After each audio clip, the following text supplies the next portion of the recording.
Welcome to episode 3 of the build diary of my Mazda 626. I'm actually shooting this intro at the end of the video, so we'll go back and see what I've done the last week and a half. Time to tackle this steering column, getting this thing to sit in place where it needs to go. So the bits that we need to be worried about really, that is the firewall bracket, I guess you call it, and the under the dash bracket there. The lighting's going to be a bit bad here. I've got my headlamp on in the darkness, otherwise I can't really see bugger all. So the hole there is where the factory steering column comes through on the 626. This thing has a steering box usually, so common for a car with a steering box, the hole through the firewall doesn't, well, the steering column isn't bolted through the firewall like the rack we're going to, the column we're going to be putting into it. So I'll be using the hole there as pretty much as center for the Sylvia steering column.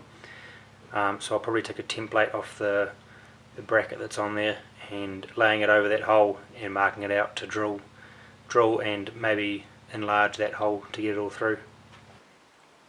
I've removed the dash so we can get to steering column mounts and eventually down to the tunnel when we put the engine and gearbox in. I'm not sure if you better see this that well, but oh yeah, there we go. So those two holes in the centre of the screen there, that's where the steering column will bolt to. The spacing's a bit different to the Sylvia column, and I'm not sure on the length away from the firewall at this stage, but once we do the firewall mounting, we'll then be able to bring the column up to meet that and see what sort of bracketry we need to make to bolt it up to those factory points. It'll either be making a bracket to go to those factory points or potentially cutting that off and remaking something to suit. That there is the difference between the 626 steering column under dash support, I guess you'll call it, and the Sylvia one. So obviously the holes are a lot narrower on the 626, and I'm yet to know where this will sit in comparison to the 626. It'll depend on the length between that bracket and there. Yeah, so once we get that mounted on the firewall, then we can then do that bracket.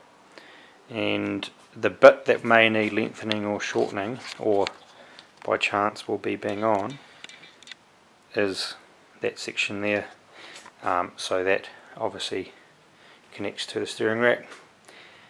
Common in Sylvias and Nissans is to replace this rubber bush with something solid, and that also makes it easy. If we need to lengthen it, we can just make that bush longer. If we need to be shorter by chance, we can definitely cut a bit of this off. There's still spline up to there, so we can definitely shorten that a bit. But yeah, we'll just see what happens once we get it in place.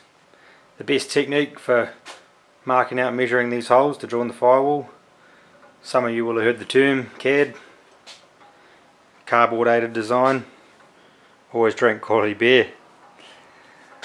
So what I've done, easy as, cut that hole same size as the hole in the firewall, slip this over,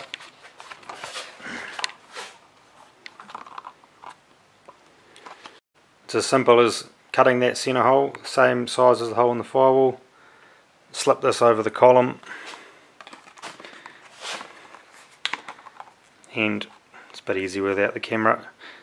Laid that on there, marked out the 3 holes, and I just pin punch them so that I can centre punch once it's on the firewall. So that will get laid on the firewall, vertical line there for reference, and those 3 crosses you can faintly see are the 3 points I'll be drilling the holes. After putting the template on the firewall there and marking out where the holes needed to be, realised one of the lugs was going to interfere with the pedal box quite badly, so luckily there was actually enough room to move the hole in inwards 30mm and trim, so it's actually the tab you can't see here. So it bolted through now temporarily.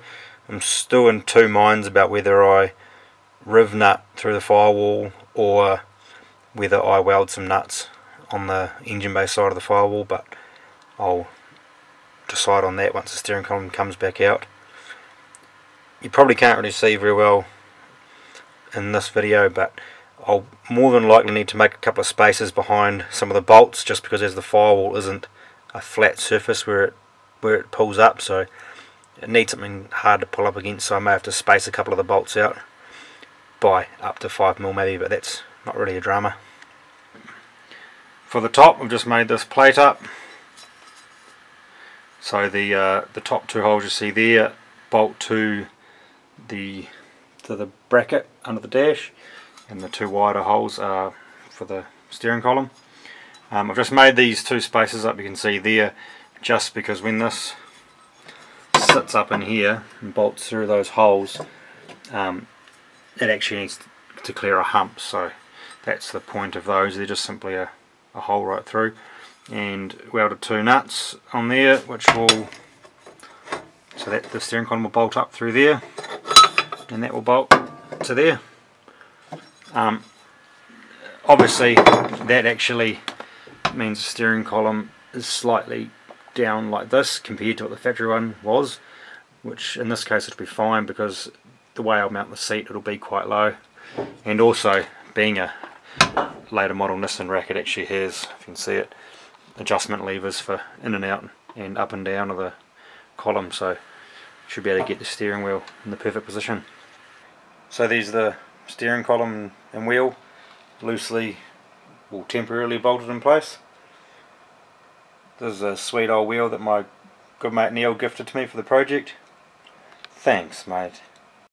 I've set the driver's seat in position just for a bit of a quick mock-up. Sat in it and sort of found a relatively good position that I liked. After sitting the seat in there and sort of marking ideally where I'd like it to sit, the seat really wants to sit, the front of the seat wants to sit in line with this, and what that actually means is the rear of the seat really hangs a lot further back than the rear mounts there.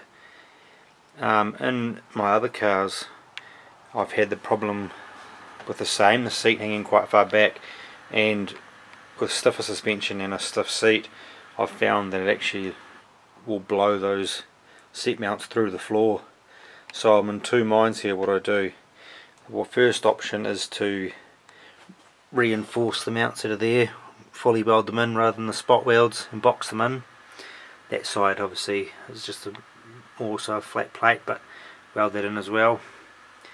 Or I cut them off and replicate something similar but further back, so it's actually at the back of the seat. This is really hard to get footage of, but the back of the seat probably hangs a good 120mm rearward of the rear mounts, giving it a lot of leverage back on those back mounts. So yeah, like I say, I'm not sure what I'll do yet. I just really don't want to do something and then have the mounts break away at a later date. The mounts will be simple enough to make. I'll just make solid mounts, as I'm not really a huge fan of sliders, just for the fact that the seat ends up lifted up a bit more and I find them a bit flimsy. But so I'll just make a bracket between front and back seat mounts, depending on what I do with the backs. And these Auto Sports, if you can see, probably not, they're just the bottom mount, so there's four threaded bosses in the bottom of the seat there, so it should be pretty straightforward to make some seat mounts. But I don't have any, well, it's currently the weekend, I don't have any steel to suit, so in the week I'll go buy some steel that'll work and make something up and decide what to do with those. As I mentioned, need to modify the steering shaft to meet the steering rack properly. So the plan is I'll actually completely take the original rubber bushing out of there, and then those two sections can actually solidly bolt together. That'll take out sort of 30mm maybe, and then the spline shaft there, I can actually cut it shorter and grind the flat further up it. There's actually spline, as you can see, goes all the way up to there, so I'll cut the end off. Yeah, grind that flat longer. The only thing I have to keep in consideration is this rack will, once I get back to it, will get moved forward, so I need to make sure that for now, that once I get that universal meeting up correctly to that there's enough to then lengthen it back out when the steering rack moves forward. I've also bolted the RX-8 6-speed onto the back of the 13B, and next step is to chuck this in place and have a look what we're going to be faced with to get it to bolt in.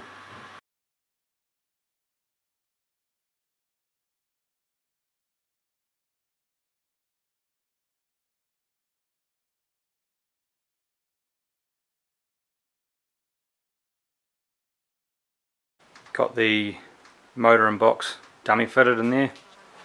It's currently just sitting on some blocks of wood on the cross member, and just hacked the tunnel out just as a rough cut to get it sitting where I want. I'll come back and cut it all a bit nicer and rebuild it once we work out the definite position. It's looking like that I'm going to have to cut the tunnel right back just to get the drive shaft clearing and on a good angle. Sort of pretty close finalised where I've got it to sit. I'm going to have to make a new sump for it. The sump on it's actually the sump I made to fit the Corolla. It's not too far off, but I'll give it a bit more clearance in some places and make it bigger in others just to try and retain some good oil capacity. I was looking at moving it a little further back. There's a bit more room that I can do it, and it would kind of work with the gear stick. The gear stick could still come back a bit if we could, but it's going to make the sump not awkward, but maybe a bit compromised. So I'm pretty happy where it's sitting. Got a level sitting there on the throttle bodies to get the engine and the level correct. With these throttle bodies on, well, IDA style throttle bodies on Rotaries, usually those at the inlet manifolds should be made that if this motor was carbureted and the motor sitting correctly in a car, the floats in the carburetor should be level. So that's sort of the best thing I've got to go off to get the motor sitting on correct angles. The reason the angles of the motor need to be correct is the motor angle needs to match the angle of the diff or very close to it, just so that the phasing of the universals and the drive shaft are right to eliminate any vibration. A little tip when you're cutting the interior of a car: either remove the windscreen like I've done or cover it up properly. I learnt the hard way in my Corolla. Cut the tunnel front to back, welded in a new lot, thought I was good to go, and then realised I'd sprayed and embedded metal filings all through both front and back windscreens, and now there's steel permanently embedded and rusted in the windscreens of that car. So yeah, learnt the hard way. Take the windscreens out or cover them over. I've taken the front out and the rear's still in there, but I'm going to take that out soon. Thanks for watching. Next episode should be getting the motor and gearbox mounted in permanently, maybe getting a new tunnel welded in, finalise maybe a bit more front suspension and steering. You might be wondering why a lot of these jobs I'm not quite finishing as I go. The reason really being is because so much of it's going to be made to suit. I really don't want to finally finish a job totally and then later on realise that it's compromising something else and have to redo it. So if I sort of get most things mounted in place and close enough to what I want and nearly there, then if I do need to change things, it's not such a drama. So yeah, cheers, thanks for watching.